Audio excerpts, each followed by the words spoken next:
Hey guys, I had a Harbor video already recorded, but I cannot release it because it has another part of this patch that was not public. So I have to record a new video about the Harbor, but tomorrow there's gonna be a second video about even bigger change coming in. So let's talk about what changed in Harbor. High Tide, which I'm gonna be showing you here on the footage, is now not a signature. This is moved from signature to just a buyable util. It's gonna cost 300 credits and it works exactly the same way as it was before, so nothing new. But here we have the new piece of equipment that Harbor gets. It's called Storm Surge, and this is essentially a grenade that activates exactly the same way that we had the old Cove, right? So you throw it, it explodes, and Cove would just do a smoke. This one just gets an explosion, and as you can see here on the footage, it gives near sight and a slow effect. Now we don't know how big those effects are, and we unfortunately also don't know how much the grenade will actually cost, because the patch notes that I got a few days ago, they didn't indicate the price of it. Now, because the High Tide costs 300, I'm gonna assume that the grenade is gonna cost also 300, because typically an entire kit costs around 600-700 credits, and New Harbor only will have two pieces of kit to be bought, which is the Storm Surge and the High Tide. Now, what do I think about this grenade? I think it's pretty decent piece of utility. It's gonna have lineups, it's gonna have definitely an effect at attacking sites. I think it's actually pretty decent to use for yourself as well. It seems like the explosion is pretty fast. So this is a good piece of util, but that's not the issue in general. We're gonna talk a little bit in a moment. Now, this is his new signature.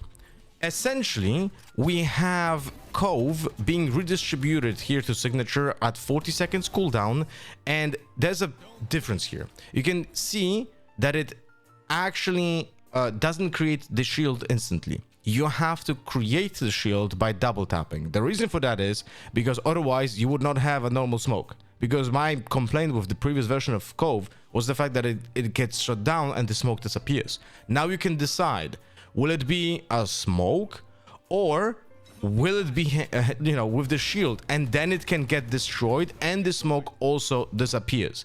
Now I am not certain, because that was also not included in the patch notes, but from the footage over here it looks like the smoke doesn't slow anymore.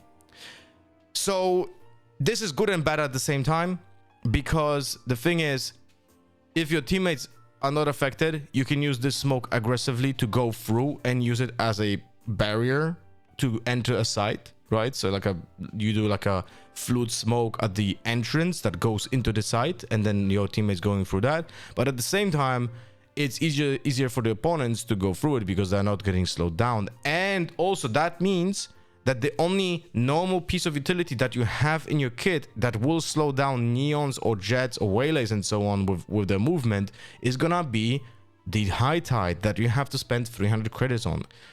In current version of the metagame, Harbor was the best agent to counter neons and jets, but that's not the case anymore, because you actually just have one wall, that doesn't come back anymore. So that while cascades were perfect at stopping a push, so yeah, that's kind of weird. But now let's talk about the ultimate, and this is a big nerf in my opinion. The ultimate Reckoning is completely different now. It looks like it's just the cascade from before. So the cascade that we don't have in the kit anymore now becomes the ultimate, and it's super duper big, as you can see here. People who are hit by this Reckoning, aka old cascade, now are getting nearsighted and slowed down, which is exactly the same effect as the grenade has, the Storm Surge, the new one. But remember, the nearsight effect got changed in this patch. In 11.08.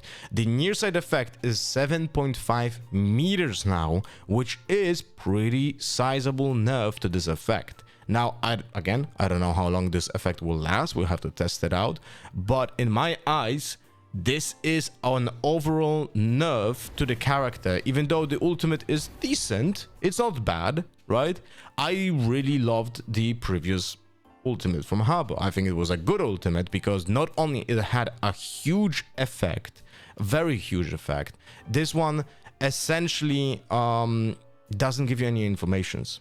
And it's not as long duration as it was the Harbor ultimate. The Harbor ultimate was a style tool, but also information tool, and it was recurring informations. Even though the stun that, you know, could have been dodged, you were getting a lot of informations from that ultimate. Right here, this is a different type of ultimate that essentially doesn't do much if someone is holding a choke point. Because if someone is holding a choke point, they will still see you because the nerf of the near side is pretty big. So yeah, but that's the new ultimate. And this is the range of the ultimate, which seems to be very similar or exactly the same as the Fade and the Breach ultimate. I'll make tests once I have the Harbor in the game. My typical hot take on Harbor was not gonna be that sizzling this time, because it's very hard to judge this character without essentially playing him a lot in the game. Now, I'm gonna have some predictions here, so hold on to your hat, because I overall think this is probably still a nerf to the character. Yeah, I know, wild, right? Like, Harbor was already not good. So nerfing a character, it's kind of wild. But what I mean by that is that he is probably more viable to play in ranked, but at the same time weaker, but stronger. It's very hard to understand what I mean. Let me draw this comparison here. First and foremost, this character almost exactly is different flavor of Viper. Has one wall, one orb, and one throwable, right? It's exactly the same kit. Viper has one wall, one orb, and one throwable. The problem is that Viper delivers a lot of potential synergy between her kit because it all works together. You have the DK damage on the wall and on the orb, you have the double damage on the snakebite, and if you combine the small amount of damage that you get from the snakebite as well, you get the post-plant situation. Although that got nerfed to hell, so it doesn't really matter that much. But in general, that was the idea with the Viper, and it's well synergized with each other. When it comes to Harbor, I don't see this synergy. The grenade is just a grenade, just gives a near sight, and that's about it, and the slow. And then it seems like Cove also doesn't have the slow effect anymore, right? So his power doesn't come from synergy, but rather from raw power of the util. And when you think about it, the raw power isn't there. Now, there's also a problem with the fact that I don't think he is useful as a solo controller.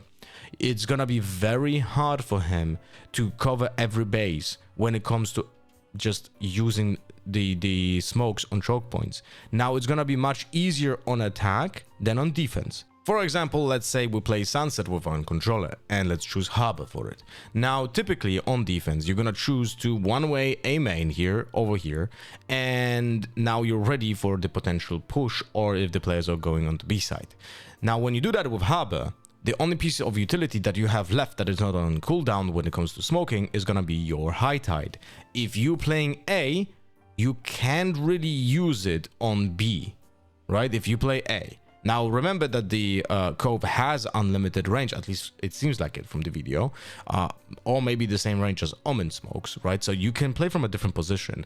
But then if you want to smoke the B main, then you would have to essentially play from this angle over here, from the left side. So it limits the way you're gonna play, and it also still announces your position.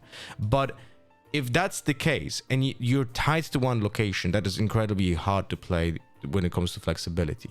Now, if you go from the other direction, then if you smoke from Market, for example, if you smoke like here, then how do you smoke Market at the same time? You can't, right? What if you want to attack and you already use your High Tide, and then you have to enter the side with only one smoke because you actually never have two smokes anymore, right? You can only have one Cove. There's a lot of potential issues when it comes to playing as a solo controller, specifically on defense. But when you start thinking a little bit more, let's say for some reason Breeze comes back, and now this is a Viper map, right? If you ever play Breeze, you always need Viper, because the most basic wall that you're gonna throw, that is gonna be looking, I know it's a little bit different than what you typically see, but this is what I would do as a Viper over here. And the thing is, if you're a Harbor and you, let's say, substitute the Viper, then you cannot really do this. Because if you use this wall from the beginning of the round, if you make an attempt at pushing A, that wall disappears and you will never have an opportunity to do it again. And you're gonna be probably stopped from the first tempo push because the choke point is gonna be spammed with some defensive util. But the Viper can always put the wall down and then put it back up when you need it. The same way it was working on Icebox on B. Viper can always, by default, you don't need the wall on A. You can just put it every round on B and you don't hurt. Because as long as the Viper is alive, that wall is always available for you. So when you need it, if you have the fuel, it's gonna be back up. But the Harbor not only can only use one high tide during the round, he needs to be in that exact position to even use it for the same angle. I know you don't have to use exactly the same way, but you kind of have to be in similar area from the angle over here to make it to side. So it limits again your flexibility. So if Harbor cannot replace Viper on the Viper maps, then what's the point of playing him, right? And that's the problem I see here. He is not, in my opinion, flexible enough at a pro level to be a solo controller, so he's going to be playing as a secondary controller. But then if I want to play a secondary controller, I'm just going to be playing Viper because she's stronger on defense. The ultimate is weaker on Viper. I do think so. I think Harbor's ultimate is probably still stronger because it presents more flexibility and it actually represents a potential side hit, which is very strong tool that is needed at a pro level, while fortification tools like the Viper ultimate is a byproduct of a success already, because you entered the site and you fortified now the site. So this is like a win-win more tool, while the tool from Harbor, the ultimate, the new reckoning, is a we attempt to win this round and it helps us winning a round in the first place, which I do think it has more value. But again, on 2 controller maps on Bind, I will play Viper. It's already established as a stronger one. It gives you more tools to stop the pushes. The hookah smoke on defense, so the wall, right, that you do from lamps over here is just incredibly important, and you need to use it. Like you cannot really play without this wall if you play Bind with 2 controllers. This is very important tool in the game. If you play Harbor, now again, you would have to stand in the exact position to use it, and then also you can use it only once per round. So yeah, I am not going out without Viper if I play double controllers on any map. And I would say that on most maps, actually, not only Bind, but also on Corrode, also on Split, also on Sunset, we should see more Brimstone and Viper in current meta game after the nerfs of Omen rather than anyone else. And I don't think that will change with the Harbor rework. We'll probably see some teams trying, but they probably very fast realize that Harbor is just not it, which is kind of sad. Now, when it comes to ranked, he's still gonna be probably least picked, I would say. At the beginning, you'll probably surge in popularity because everyone has Harbor unlocked and they would like to see how it goes.